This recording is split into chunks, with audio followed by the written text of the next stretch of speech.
शहर हैदराबाद के इलाके वनस्थलीपुरम में एक डीसीएम को एक कार ने टक्कर दे दी, जिसके बाद आग के शोले लपकते देखे गए। कार पूरी तरह जलकर खाकस्तर हो गई।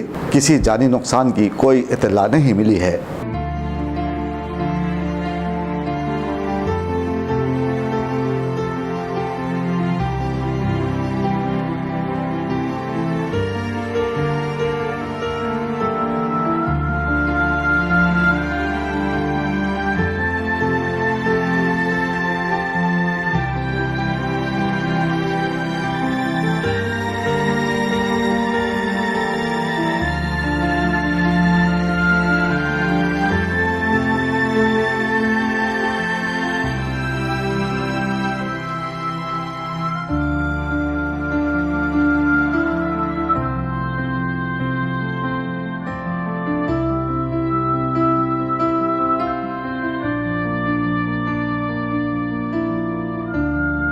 हमारी न्यूज़ आपको कैसे लगी?